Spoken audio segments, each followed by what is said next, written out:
Le chauffage aujourd'hui, il est en très mauvais état. D'ailleurs, je ne sais pas comment on va passer l'hiver.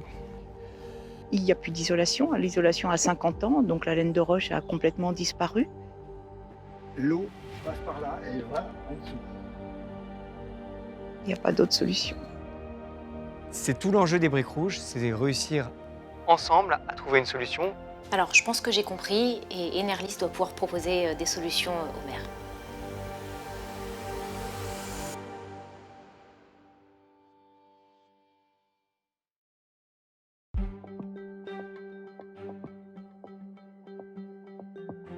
Je m'appelle Laura Pinson et je suis directrice du développement commercial au sein de la société Enerlis. Malheureusement, la situation que traverse l'ensemble immobilier des Briques Rouges aujourd'hui n'est pas rare du tout, puisque les passoires thermiques représentent aujourd'hui en France 17% des logements. Donc c'est énorme, et c'est pour ça que le gouvernement, en fait, dans son plan de relance, a décidé d'allouer plus de 2 milliards d'euros à la rénovation justement des logements privés et 4 milliards d'euros à la rénovation des bâtiments publics qui sont eux également aussi beaucoup de passoires énergétiques. Enerlis a une réelle expertise dans le domaine de la rénovation énergétique, de par les travaux qu'on est en mesure de proposer et de par les sources de financement qu'on est capable de mobiliser. Alors, ce qu'Enerlis pourrait proposer à l'ensemble immobilier des Briques Rouges, ce serait d'abord de s'attaquer à l'isolation thermique par l'extérieur, et ensuite de s'attaquer à tout le remplacement en fait, des vitrages, et enfin s'attaquer à la ventilation pour que en fait, les logements respirent, soient sains. Et sur le mode de chauffage, il faudrait qu'on aille regarder l'état des chaudières actuelles et réfléchir à un remplacement de ces chaudières par des chaudières nouvelle génération, moins consommatrices et plus efficaces. Typiquement, on a très récemment fait une étude pour un bailleur social en Île-de-France, donc une résidence d'environ 500 logements, une architecture assez complexe de bâtiments. Et aujourd'hui, on a évalué les travaux pour une isolation thermique par l'extérieur, le remplacement des vitrages, la rénovation du système de chauffage et le changement en fait, de tous les systèmes d'aération.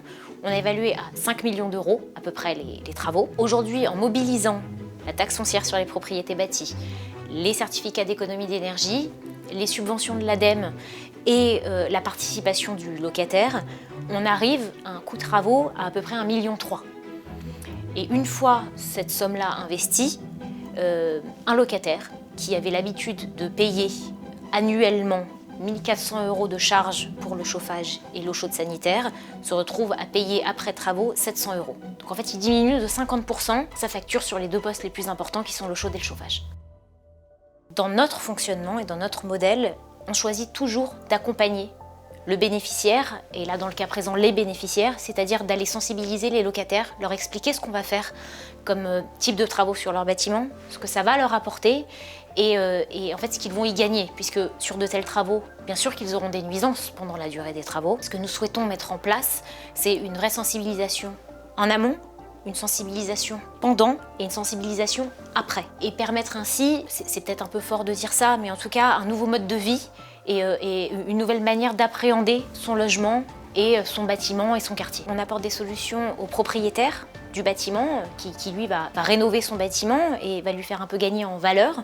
Et on va surtout apporter des économies d'énergie et des économies sur la facture des occupants, donc des locataires, et on va également les faire gagner en confort.